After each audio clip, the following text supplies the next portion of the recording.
Assalamualaikum warahmatullahi taala wabarakatuh. Halo everyone.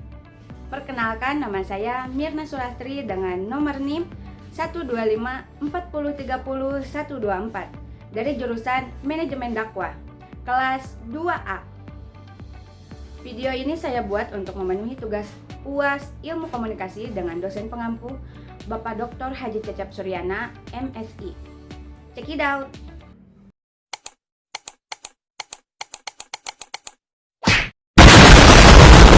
A few moments later. Langsung saja ke pernyataan pertama, soal nomor 1. Ilmu komunikasi awalnya berasal dari retorika. Retorika terkenal pada zaman Socrates. Nah, pada zaman Yunani kuno, retorika yang dikritisi oleh Socrates serta dicatat oleh muridnya Plato adalah seni berpidato persuasif tanpa mengindahkan kebenaran. Retorika pada masa ini seringkali dimanipulasi oleh kaum sofis atau para cendekiawan, guru keliling pada abad ke-5 sebelum Masehi, untuk mempengaruhi massa demi memenangkan perdebatan politik atau hukum, bukan untuk mencari kebenaran hakiki.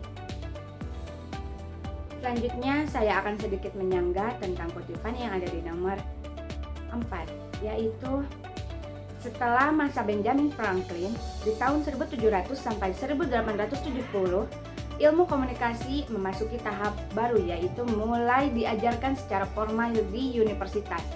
Orang yang merintis studi tersebut adalah Horace Delacroix.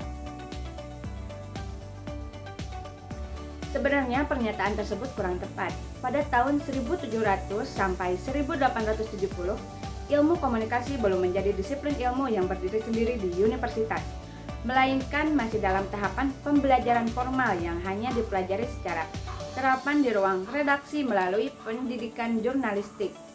Ilmu komunikasi mulai diakui sebagai program studi dan disiplin ilmu formal di abad ke-20 atau setelah Perang Dunia Kedua. Lalu, Horace Delacroix juga bukanlah perintis satu-satunya yang membawakan ilmu komunikasi masuk ke ranah universitas, namun ia adalah bapak pendiri atau founding father ilmu komunikasi modern. Lanjut ke soal nomor 8, yang mana di sini ada sedikit kekeliruan. Disebutkan bahwa komunikasi sebagai tindakan satu arah yang artinya komunikasi berlangsung secara diadik. Hal ini terjadi karena adanya hubungan timbal balik pada saat berkomunikasi.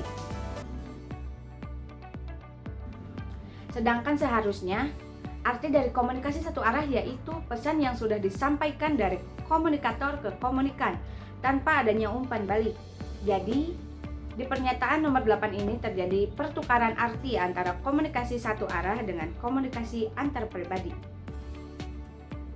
Dilanjut, komunikasi merupakan upaya pendidikan dan pewarisan nilai-nilai norma dan prinsip dari satu generasi ke generasi lainnya. Fungsi tersebut merupakan fungsi sebagai korelasi. Pernyataan nomor 14 ini kurang tepat karena fungsi yang tadi disebutkan bukan untuk fungsi korelasi, tetapi fungsi dari pewarisan sosial. Dilanjut ke soal berikutnya, nomor 16. Karena komunikasi dianggap sebagai proses sebab akibat, maka komunikasi disebut sebagai interaksi. Pernyataan di sini sangat tepat, di mana komunikasi dianggap sebagai proses sebab akibat, maka komunikasi disebut sebagai interaksi. Dilanjut ke soal nomor 19. Pada saat perkuliahan, komunikasi yang terjadi berfungsi untuk memberikan edukasi pada mahasiswa. Benar sekali. Di pernyataan nomor 19 ini, bahwa di jenjang perkuliahan, komunikasi berfungsi sebagai sarana edukasi untuk mentransfer ilmu, membangun pola pikir kritis, dan membentuk karakter mahasiswa. Lalu selanjutnya di soal nomor 20.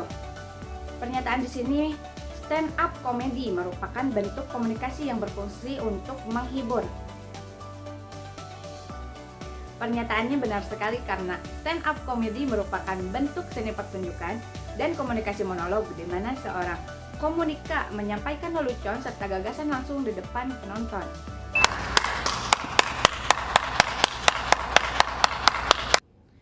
Next, pernyataan nomor 28.